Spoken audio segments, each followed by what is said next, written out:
patay na teacher. Ngayon po, mga classmates ko, inaya po ako na sumama sa klasa. Dahil hindi naman daw po dadating ang mga teacher. Tumanggi po ako, tapos tinawag po ako nilang KJ. Kasi para sa akin, mas tama po na umuwi na lang ako sa bahay. Mahirap maging tama sa mundong sanay sa kamalian.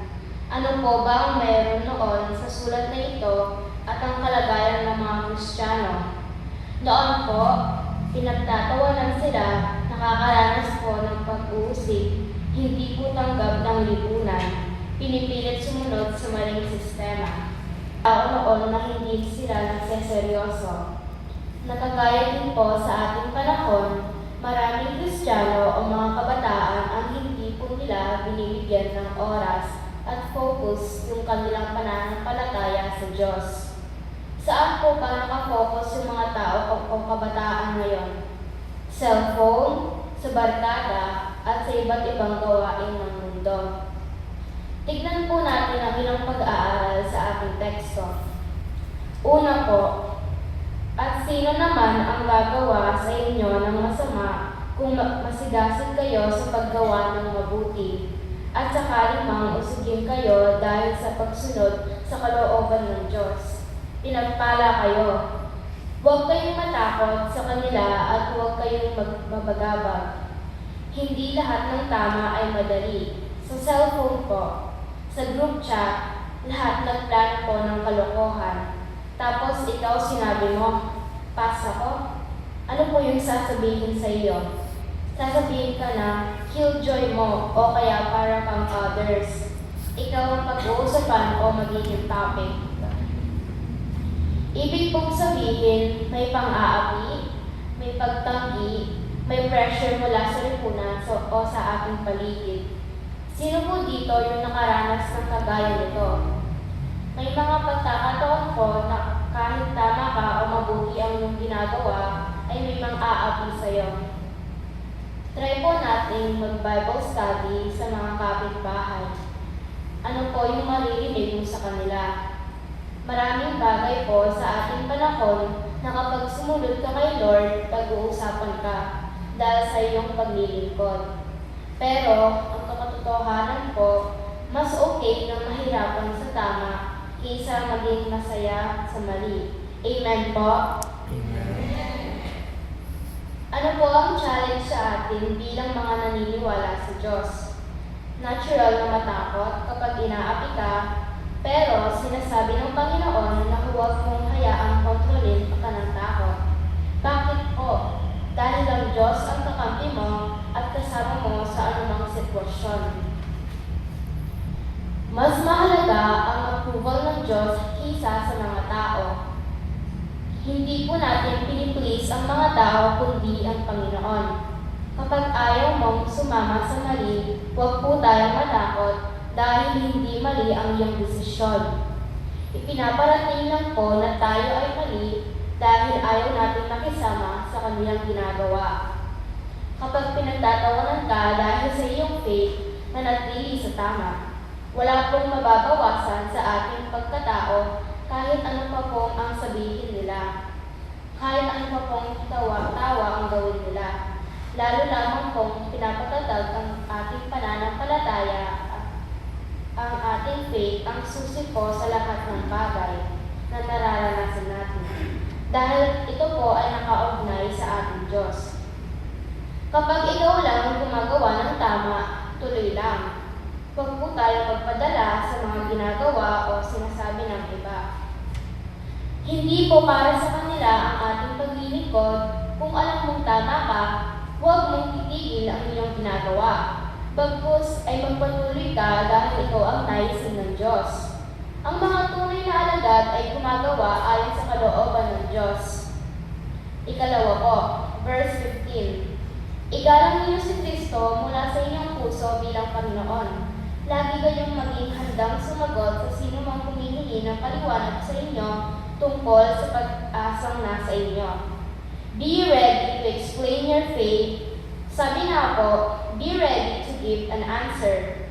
Hindi pwedeng, basta ganito ako, trip ko lang, dapat kaya mong sabihin, bakit ka naniniwala, bakit mo pinipili si Jesus. Sabi ko ng mama ko kay Jesus, sabi ko naman po, kay Jesus galing ang lahat at naniniwala po ako. Ibig sabihin po nito, ilagay si Jesus sa pinakamataas na lugar sa inyong buhay. Maaari po ba natin tanungin ang ating mga katabi, inuuna mo ba ang Diyos o hinuhuli sa buhay mo?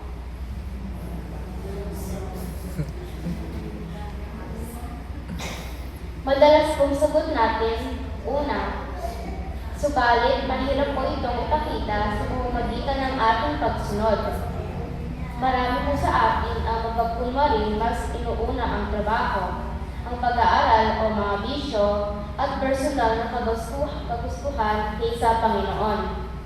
Dapat po siya ang masusunod, hindi ang takot o iba ang tao, o mga bagay na binibigyan natin ng pansin.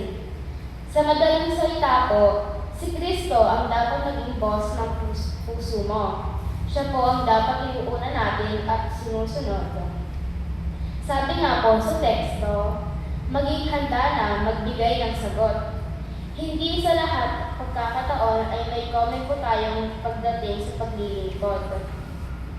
Subalit, kung ito ay hinihingi ng pagkakataon at makikita natin ang malinis na intensyon, magsalita po tayo. Dapat, kaya po natin ang paliwanag, bakit nga ba naniniwala sa Diyos? Bakit na nga ba ay may pag-asa? Hindi po natin kailangan maging eksperto sa pananalita. Subalit, kung ito ay nagmumula sa ating mga puso at nakikita sa ating kilos at gawa, hindi po imposible na maunawaan ito ng ibang tao. Kailangan po alam natin ang gospel o ang mabuting salita. Kailangan po alam natin ang ginawa ni Jesus sa buhay natin. At kung ano ang naidulot ng Diyos sa ating pagkatao, at ito po ay tungkol sa pag-asang nasa inyo.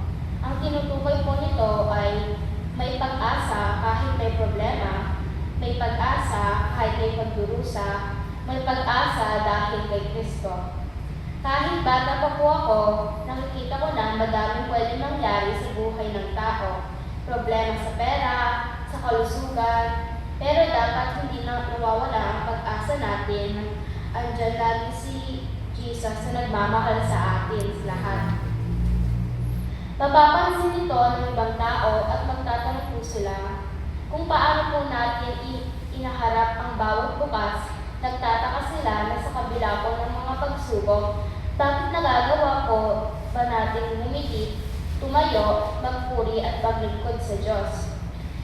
Ito po ang dapat nakikita sa ating pamumuhay bilang isang mananampalataya.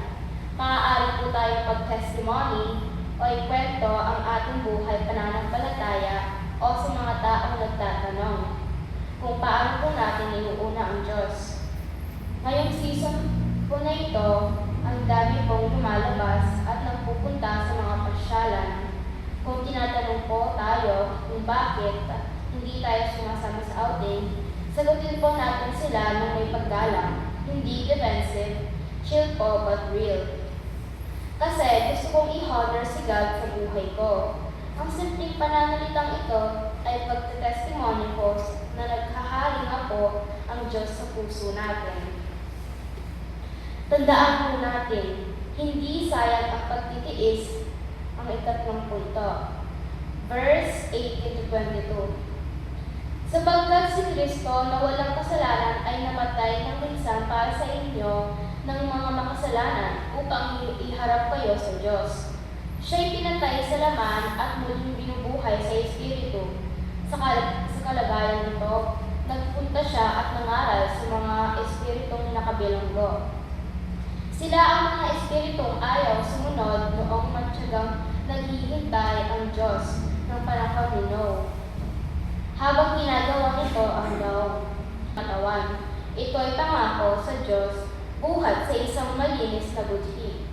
Inililigtas kayo ng bautismo sa pamamagitan ng muling pagkabuhay ni Jesucristo, na umakyat sa langit at ngayon nasa kanan ng Diyos.